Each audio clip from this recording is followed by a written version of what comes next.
Good afternoon ને જય શ્રી કૃષ્ણ. ભગવાન હવનું સારું કરે એવી શુભેચ્છા સાથે આજના નવા વિડીયોની શરૂઆત. અને તમારા બધાની કોમેન્ટ હતી કે માવાના પેંડા એ બતાવો. આગળનો વિડીયો તમે જોઈ જ લીધો હશે કદાચ ખજૂર પાકનો. તો આજે બનાવવાના છે આપણે માવાના પેંડા.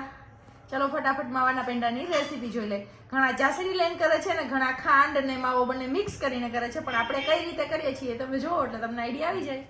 માવાના પેંડા બનાવવા માટે આપણે લીધું છે ફ્રેશ માવો, જે ઓલરેડી અત્યારે શિયાળાની સીઝન છે એટલે લગભગ બધે મળતો હોય, પણ આપણે લીધો છે ચોખ્ખા ગાયના દૂધનો માવો, જે તવલ ગયા હતા અને ઉતારાઈ અને તાજો બનાવીને જ પછી લાવ્યા છે, એટલે આપણે વિશ્વાસ પણ આવે ને થોડોક આપણે એમ થાય કે ના પ્યોર ગાયના દૂધનો છે એવી રીતના. અને આ છે ખાંડ અને બાકી બધું પાણી. બસ એ જ. મને એલચી પાવડર કે જાયફળ પાવડર બેમાંથી એકેય વાળા પેંડા નથી ભાવતા, એટલે હું એ વસ્તુ એડ નહીં કરું. ખાલી એમનો જ માવાના પેંડા બનાવીશ. અંદાજિત 500 ગ્રામ જેટલો માવો છે આપણો, એટલે આપણે ખાંડ જેમ બને એમ ઓછી રાખીશું. એમની હારોહાર ખાંડ આપણે નહીં નાખીએ. અને ખાંડ એડ કરીને પછી ખાંડ, તમને બધાને ખબર જ છે ખાંડ પલળે એટલું આપણે પાણી નાખવાનું છે. અને હવે આમની આપણે ચાસણી તૈયાર કરવાની છે. એ કેવી? ફૂલ કડક ચાસણી લેવાની છે. ચાલો, ખાંડ આપણી ઓગળી ગઈ છે ને હવે સફેદ ફીણાવર છે. જો એમાં આપણે મેલવાળા કેવા દેખાતા હોય ને આપણે મેલ કાઢવો હોય ચાસણીમાંથી અલગ, તો થોડું એવું 1 ચમચી જેટલું દૂધ આની ઉપર એડ કરી દેવાનું, એટલે ચમચીથી બધો મેલ કાઢી શકો તમે, અલગ થઈ જાય. વ્હાઈટ ફીણા થાય ને એમાં સાઈડમાં કિનારી પડી જશે, એટલે કાયદેસર દેખાય કે ખાંડ મેલી છે. એટલે આપણી ખાંડ સરસ ચોખ્ખી છે, એટલે જો એકદમ વ્હાઈટ જ દેખાય છે.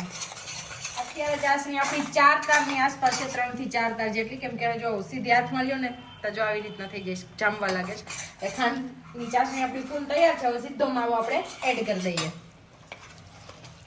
ચલો હવે માવો એડ કરીને આપણે બધો ચાસણીમાં મિક્સ કરી લઈએ.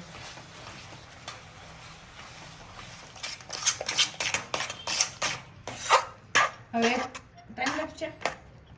પ્રોપર રીતે આવી રીતે હલાવતા રહીને મિક્સ કરી દેવાની છે, એટલે જ્યાં માવાની ગાંઠવાળું છે ને એ, કેમ કે આપણે તાજો બનાવેલો હતો ને એટલે ખમણા એવો માવો નતો, એકદમ ઢીલો હતો એટલા માટે.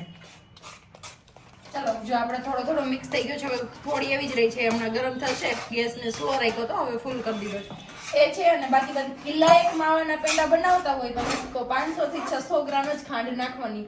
કિલ્લાની સામે કિલ્લાનું માપ માવામાં નહીં રાખવાનું. બાકી કોઈ બી મીઠાઈ બનાવો તો રાખો તો ચાલે.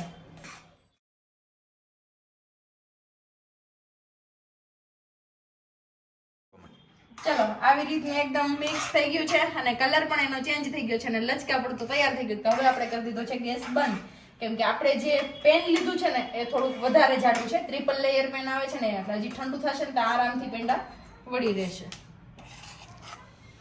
ચાસણીમાંથી નાખ્યા પછી આપણે 20 થી 25 મિનિટ ઠંડો કરવા દીધો ને હવે મસ્ત મજાના ઠંડા થઈ ગયા છે આપણા પેંડા. હવે આપણે ઘી વાળો હાથ કરી અને વાળી લઈએ. પહેલા થોડોક મવળી અને ઘી વાળો કરી નાખીએ.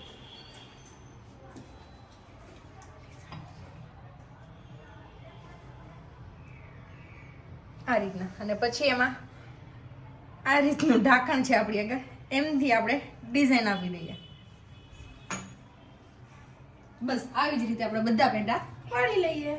તો ફાઇનલી આપણા પેંડા થઈ ગયા છે એકદમ રેડી ને. બસ જો આ જ રીતના આને સારું કરવાના હોય છે.